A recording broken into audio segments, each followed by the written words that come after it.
اللہ نے اپنے رسولوں سے مدد کا وعدہ فرمایا، لیکن یہی قرآن کہتا ہے کہ رسول شہید بھی کیے گئے۔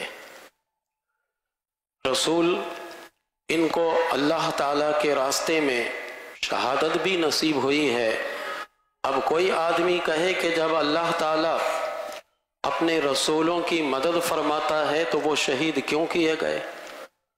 شہادت بھی اللہ کی ایک مدد ہے۔ ہم اور آپ سیدھا سادہ یہ سمجھتے ہیں کہ مدد یہ ہے کہ ہمارے مد مقابل میں کوئی اگر آتا ہے تو اسے اللہ تعالیٰ سزا دے کر وہیں پر ختم کر دے، لیکن اللہ کی حکمت ہے اور اللہ جانتا ہے کہ کس طریقے سے مدد کی جائے ان کی۔ تو اسی طرح آج ہم اور آپ جو کچھ بھی اہل ایمان کے ساتھ دیکھ رہے ہیں، تو اس کا یہ مطلب ہرگز نہیں ہے کہ اللہ تبارک و تعالیٰ ان کی مدد نہیں فرما رہا ہے۔ اللہ ان کی مدد فرما رہا ہے، لیکن اس کی مدد کیسی ہوتی ہے اور کیسی ہے یہ اللہ بہتر جانتا ہے۔ حالات کے تقاضے کے مطابق کس مدد کی امت کو ضرورت ہے وہی مدد اللہ فرماتا ہے، یہ اللہ بہتر جانتا ہے۔ اللہ تبارک و تعالی نے صرف اہل ایمان سے اور اپنے رسولوں سے وعدہ نہیں فرمایا، بلکہ نفس الامر میں اللہ کی مدد ثابت بھی ہے۔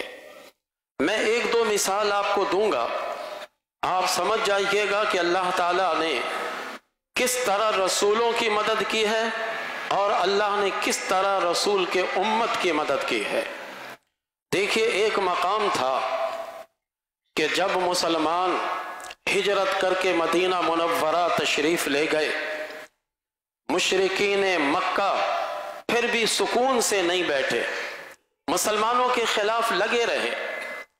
جنگ بدر کا ایک واقعہ ہوا، اور جنگ بدر میں مسلمانوں کی تعداد صرف 313 تھی، آپ نے بارہا سنے ہوں گے، اور اس وقت مشرکین مکہ کی تعداد 1000 سے اوپر تھی، اور ان کے پاس طرح طرح کے آلات حرب تھے، طرح طرح کے ساز و سامان تھے، جری قسم کے نوجوان تھے۔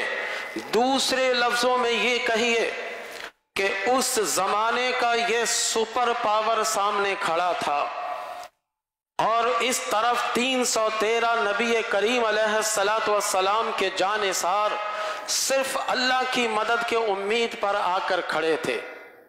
اب آپ یہ بتائیں کہ اس غزوہ بدر میں اللہ نے کس کی مدد کی؟ اللہ تعالیٰ نے 313 مسلمانوں کی مدد کی، اور وہی ایک واحد جنگ ہے کہ جس جنگ سے دنیا کا تاریخ کا نقشہ بدل گیا۔ آج تک مستشرقین حیران ہیں کہ اس جنگ کو مسلمانوں نے کیسے جیتا ہے، کیونکہ ان کے پاس تو اگر تلوار ہے تو ڈھال نہیں تھی، ان کے پاس اگر گھوڑے تھے تو ان کے پاس تلوار نہیں تھی، یعنی ہر اعتبار سے یہ کمزور تھے۔ اگر یہ جنگ مسلمان ہار جاتے تو پھر دنیا کا نقشہ آج بھی کچھ اور ہوتا، آج کچھ اور رہتا، لیکن اس جنگ کو اللہ تعالیٰ نے مسلمانوں کے حق میں کیسے کیا؟ یہ اللہ کی نصرت ہے۔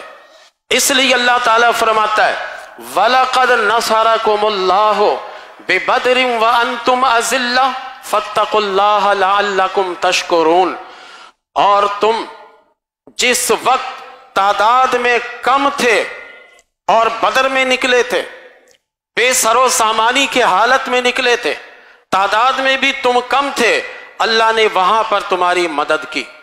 فَاتَّقُوا اللَّهَ لَعَلَّكُمْ تَشْكُرُونَ، اللہ سے ڈرو اور شکر ادا کرو۔ دیکھیں، میدان بدر میں اللہ نے ایک مٹھی بھر مسلمانوں کی مدد کی ہے۔ کبھی مسلمان کو مایوس نہیں ہونا چاہیے، کبھی بھی رسولوں پر صدق دل سے ایمان لانے والے کو مایوس نہیں ہونا چاہیے۔ اگر یہ مٹھی بھر غزہ میں ہے اور چاروں طرف سے کافروں کا یلغار ہو رہا ہے، تو یہ مسلمان اس قدر بے قرار نہیں ہے جتنا ہم پاکستان میں بیٹھ کر بے قرار ہیں۔ وہ تو اللہ کی امید پر اور رسول کریم علیہ الصلوۃ والسلام کے ذات بابرکات پر امید لگا کر اتنے قوی ایمان کے ساتھ ہیں کہ ان کا پیر متزلزل نہیں ہو رہا، ان کا قدم متزلزل نہیں ہو رہا ہے۔ میں نے خود دیکھا سوشل میڈیا پر کہ ایک شخص اپنے پوتا یا نواسا سے کہہ رہا ہے، جس کی شہادت بھری لاش وہاں پر موجود تھی، وہ کہہ رہا ہے کہ بیٹا جا کر اللہ کے نبی صلی اللہ علیہ وسلم کو میرا سلام کہنا۔ ان کے جذبات یہ ہیں، ان کا حوصلہ اتنا ہے، یہ پست نہیں ہو رہے ہیں۔ اللہ تعالیٰ مسلمان، پورے دنیا کے مسلمان کو اسی طرح حوصلہ عطا کرے، اسی طرح استقامت عطا کرے۔ میں صرف بتا ہی یہ رہا ہوں کہ کبھی بھی آپ اپنے ہمت کو پست مت کریں۔ آج غزہ میں یہ مٹھی بھرے ہیں اور چاروں طرف سے یلغار ہے، تو کبھی بدر کے میدان کو یاد کر لیجئے کہ بدر میں یہ مسلمان کتنے مختصر تھے، لیکن اللہ کی نصرت آئی تو کامیابی انہیں ملی۔ نصرت کا تعین میں اور آپ نہیں کر سکتے، یہ اللہ کرے گا کہ ان کے لیے، غزہ والوں کے لیے نصرت کیا ہے۔ اللہ تعالیٰ فرمائے گا کہ ان کے لیے کیا نصرت ہے، میں اور آپ نہیں کر سکتے۔ یہ نفس الامر میں اللہ کی مدد موجود ہے۔ اِنَّا لَنَنصُرُ رُسُلَنَا وَالَّذِينَ آمَنُوا فِي الْحَيَاةِ الدُّنْيَا، ہم ضرور مدد کریں گے اپنے رسولوں کی، اور ان لوگوں کی مدد کریں گے جو ایمان لائے دنیا کی زندگی میں۔ میرے رب کا یہ فرمان قرآن میں ہے، اور اللہ کا یہ وعدہ قرآن کریم میں ہے۔ دنیا ادھر سے ادھر ہو جائے لیکن اللہ کا فرمان جھوٹا ہو نہیں سکتا، یہ حق اور سچ ہے۔ ہر آدمی بیٹھ کر اپنے اعتبار سے شطرنج کی کھیل کی طرح مدد کا تعین کرتا ہے، لیکن اللہ بہتر جانتا ہے کہ غزہ والوں کے لیے مدد کیا ہے، پاکستان والوں کے لیے مدد کیا ہے، بنگلہ دیش والوں کے لیے مدد کیا ہے، انڈیا کے مسلمانوں کے لیے مدد کیا ہے، یہ اللہ بہتر جانتا ہے۔ ہم اپنے طور پر ایک محدود نظر رکھنے والے اپنے طور پر مدد یہی سمجھتے ہیں کہ ہمارے مقابل میں کوئی آئے تو اللہ تعالیٰ فوراً اس کو نیست و نابود کر دے۔ ایک تو یہ واقعہ ہمارے سامنے موجود ہے، اور ایک واقعہ قرآن کریم شاندار نقل کرتا ہے۔ جب ہجرت کر کے مدینہ منورہ پہنچے تو مدینہ میں یہودی کافی تعداد میں تھے، اور بڑے مضبوط یہ لوگ تھے۔ 3 قبائل مدینہ منورہ میں یہ لوگ آباد تھے، بنی قینوقا، بنو نذیر اور بنو قریظہ۔ یہ 3 قبائل، وہاں پر ان کا اثر و رسوخ چلتا تھا، بڑے طاقتور تھے، اور انہوں نے اپنی حفاظت کے خاطر قلعے بنائے، اور اس قلعہ میں یہ محصور رہتے تھے۔ قلعہ کے اندر یہ سمجھتے تھے کہ ہمیں کوئی نقصان نہیں پہنچا سکے گا۔ مسلمانوں نے بھی اس کی ساری چیزوں کو مسلمانوں نے بھی جب دیکھا تو وہ بھی سمجھ گئے کہ واقعی یہ تو بڑے مضبوط ہیں، بڑے طاقتور یہ نظر آتے ہیں۔ اللہ تبارک و تعالی کس طرح دن پھیرتا ہے ذرا یہ ملاحظہ کیجئے۔ مدینہ منورہ کے یہود اپنے آپ کو طاقتور کہتے تھے، اور طاقت کے ساز و سامان یکجا کر بیٹھے تھے، مضبوط قلعے بنا کر بیٹھے ہوئے تھے وہ، لیکن اللہ تبارک و تعالی جب مدد فرماتا ہے تو کیا ہوتا ہے، ذرا آپ اس کو ملاحظہ کیجئے۔ اللہ فرما رہا ہے هو الذی اخرج الذین کفروا من اہل الکتاب من دیارہم لاول الحشر، سورہ حشر میں ہے، وہی اللہ تو ہے جو کتابیہ کافروں کو ان کے گھروں سے نکالا، لاول الحشر، یہ پہلے حشر کے لیے اللہ نے نکالا۔ اور یہ وہ ہیں کہ تم نے ان کے بارے میں خیال کر لیا تھا، ما ظننتم ان یخرجوا، تم نے خیال کیا تھا مسلمانوں کہ یہ تو بڑے طاقتور ہیں، انہیں تو مدینہ سے نکالنا بڑا مشکل کام ہوگا، تم نے یہ خیال کیا تھا۔ وَظَنُّوا، اور یہودیوں نے یہ خیال کر رکھا تھا کہ وَظَنُّوا أَنَّهُمْ مَانِعَتُهُمْ حُصُونُهُمْ مِنَ اللَّهِ، کہ یہودیوں نے خیال کیا ہوا تھا کہ ہم نے تو مضبوط مکانات بنا رکھے، مسلمان اگر تیر اندازی کریں گے، مسلمان اگر حملہ آور ہوں گے تو ہم اپنے قلعہ میں جا کر محصور ہو کر محفوظ ہو جائیں گے۔ اس طرف انہوں نے خیال کیا ہوا تھا کہ ہم نے اپنا محفوظ قلعہ بنا لیا ہے، اور اے مسلمانوں تم نے ان کی طاقت کو دیکھ کر خیال کیا ہوا تھا کہ انہیں تو مدینہ سے نکالنا بڑا مشکل کام ہوگا، لیکن ہوا کیا؟ فَأَتَاهُمُ اللَّهُ، اللہ تبارک و تعالی نے اپنا حکم ان پر نافذ کیا، من حیث لم یحتسبوا، وہاں سے اپنا حکم اللہ نے نافذ کیا جس کا ان لوگوں نے گمان تک نہیں کیا تھا، خیال تک نہیں کیا تھا۔ یہ تو سمجھتے تھے کہ مسلمان اگر دائیں طرف سے حملہ کریں گے تو ہمارے قلعہ کی دیوار ہے، مسلمان اگر بائیں طرف سے حملہ کریں گے تو وہاں پر قلعہ کی دیوار ہے، مسلمان اگر پیچھے کی طرف سے حملہ کریں گے تو وہاں قلعہ کی دیوار ہے، مسلمان اگر سامنے کی طرف سے حملہ کریں گے تو ادھر بھی قلعہ کی دیوار ہے، مسلمان اگر اوپر سے تیر اندازی کریں گے تو ہم نے قلعہ کی دیوار تو کافی اونچی کی ہوئی ہے، اپنے طور پر ہر اعتبار سے محفوظ مقام پر بیٹھے تھے۔ انہوں نے تو خیال بھی نہیں کیا تھا کہ ہمیں کوئی یہاں سے نکال سکتا ہے، لیکن قرآن اس پر شاہد عادل ہے کہ ان یہودیوں کو وہاں سے نکلنا پڑا۔ وَقَذَفَ فِي قُلُوبِهِمُ الرُّعْبَ يُخْرِبُونَ بُيُوتَهُمْ بِأَيْدِيهِمْ وَأَيْدِي الْمُؤْمِنِينَ، پھر اللہ تبارک و تعالی نے جب اپنا انتظام اور اپنی تدبیر کی تو پھر نتیجہ یہ نکلا کہ یہی لوگ جنہوں نے اپنی حفاظت کے لیے مکانات بنائے تھے اپنے ہاتھوں سے اپنے مکان کو توڑنے لگے، اپنے ہاتھوں سے اپنے مکان کی دیواروں کو گرانے لگے، اپنے مکانات کے چھت کی بلیوں کو نکالنے لگے۔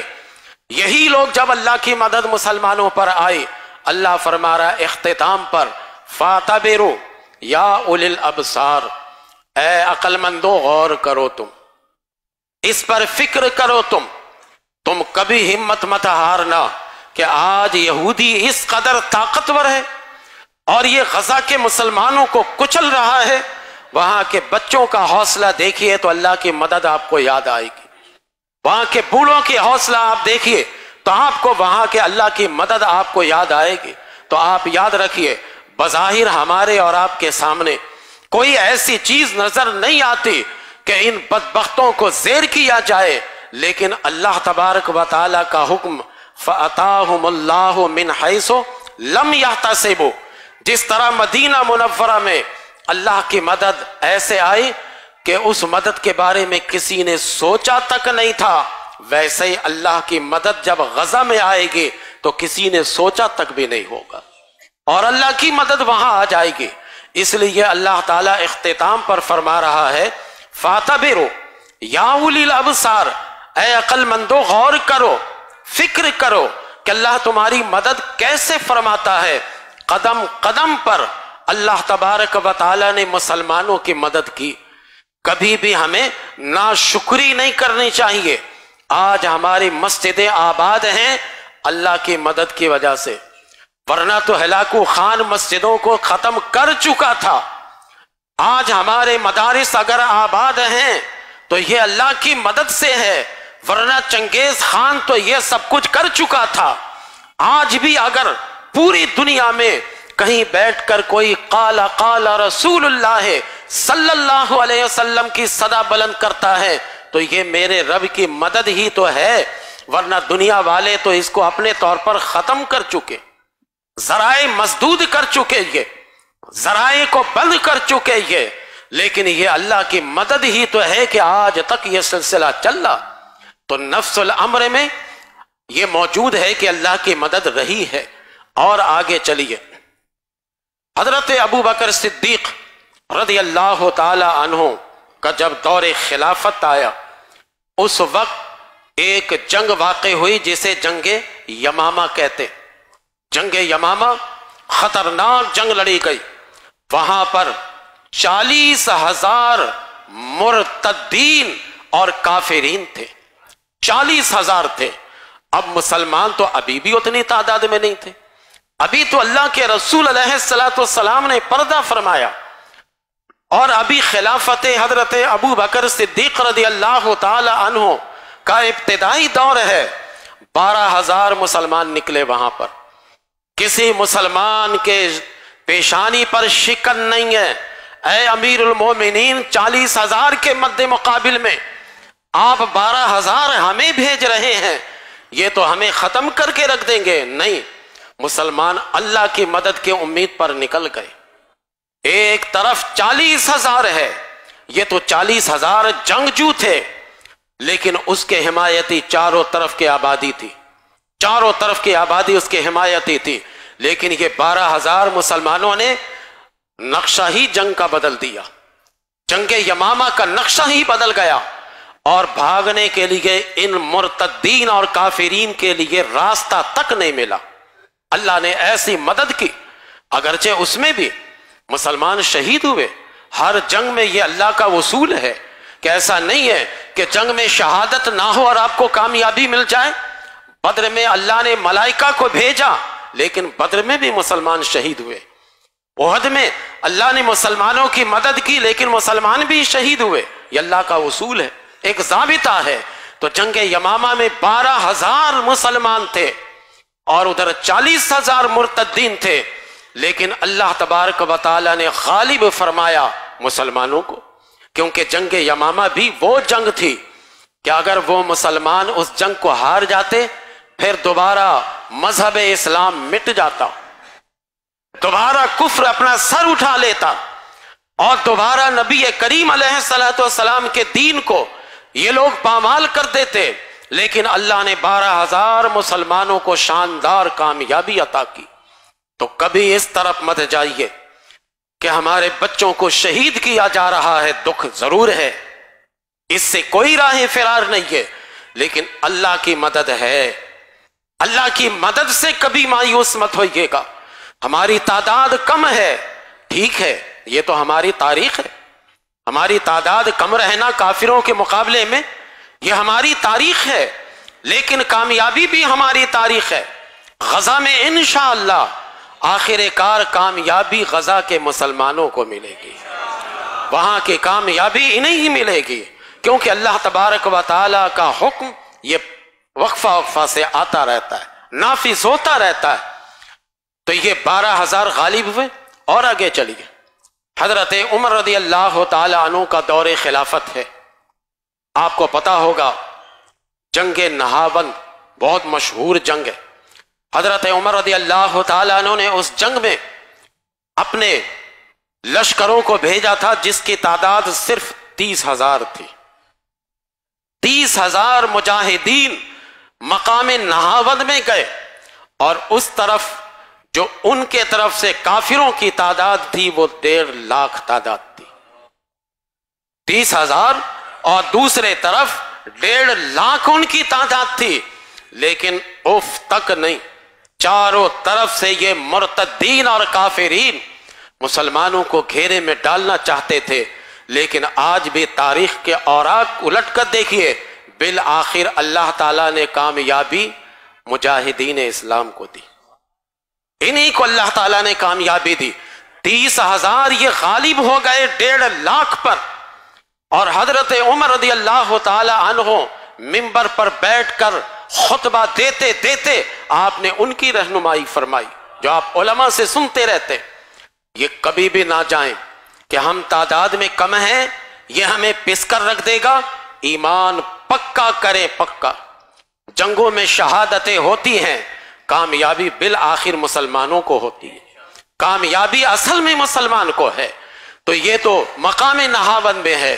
پھر جنگ قادسیہ آپ دیکھیے گا، جنگ قادسیہ میں وہاں پر 32,000 مسلمان تھے اور کافروں کی تعداد 1.5 لاکھ تھی۔ وہاں پر نہاوند کے مقابلے میں صرف 2,000 مسلمان کا اضافہ تھا، 2,000 کا۔ جنگ قادسیہ میں آج آپ اگر تاریخ کا شوق رکھتے ہیں تو کبھی مطالعہ کر کے دیکھیے کہ اللہ تبارک و تعالی نے مقام قادسیہ پر مسلمانوں کو کیسی فتح اور نصرت عطا کی۔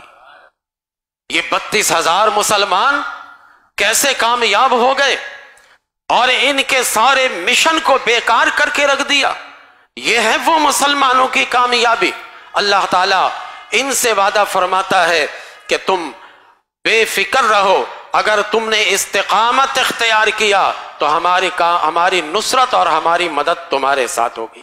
کم من فئۃ غلبت کم من فئۃ قلیلۃ غلبت فئۃ کثیرۃ باذن اللہ. اللہ کا قرآن تو خود کہہ رہا ہے کتنے چھوٹی سی جماعت ہے وہ بڑی جماعت پر غالب آ جاتی ہے. کم من فئۃ قلیلۃ غلبت فئۃ کثیرۃ باذن اللہ. کتنی چھوٹی سی جماعت ہوتی ہے وہ بڑی جماعت پر اللہ کے حکم سے غالب آ جاتی ہے.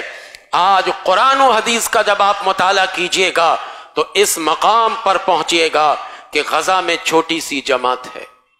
پورے دنیا کے یہود و نصارہ اور پورے دنیا کے غیر مسلم ایک ہو کر وہ چھوٹی سی جماعت کو کچلنے کے لیے تیار ہے. لیکن ان کی مجبوری دیکھے کچلنے والوں کی کہ اب تک مہینہ سے زیادہ ہو گیا یہ کچل ہی نہیں سکے. تم سپر پاور کیسے ہو بھائی؟ یہ تو سپر پاور تمہاری ہے. یہ ایک نہتے پتھر چلانے والے اور تم اس قدر اتنے اسلحہ رکھتے ہو. ابھی تک 40 دن سے زیادہ ہو گئے لیکن تم ان پر غالب نہیں آ سکے. کیا یہ میرے رب کی مدد نہیں ہے؟ یہ اللہ ہی کی تو مدد ہے. مزید اللہ کی مدد کا ہم انتظار کر رہے ہیں. پورے دنیا میں اللہ تبارک و تعالی سے اہل ایمان ان کی کامیابی اور نصرت کے لیے دعا کر رہے ہیں کہ اے اللہ جس طرح آج تک تو نے انہیں سلامتی کے ساتھ رکھا ہے، آج تک ایک یہودی بھی یہ بیان نہیں دے سکا کہ کسی مسلمان کو قیدی بنایا اور اسے ہم نے یہودی بنا دیا. آج تک نہیں بیان دے سکے. مسلمان تو وہ ہیں کہ حضرت بلال کی سیرت ان کے سامنے ہے کہ سب کچھ ہو سکتا ہے لیکن پیارے آقا کا کلمہ نہیں چھوڑا جا سکتا. تو یہ مسلمان ڈٹے ہیں. اللہ کی مدد انشاءاللہ ان تک آئے گی. قرآن و حدیث کا یہ وعدہ ایسے نہیں ہے، یہ اس امت کو اللہ تعالیٰ نے باقی رکھنے کے لیے پیدا کیا ہے. یہ امت انشاءاللہ باقی رہے گی.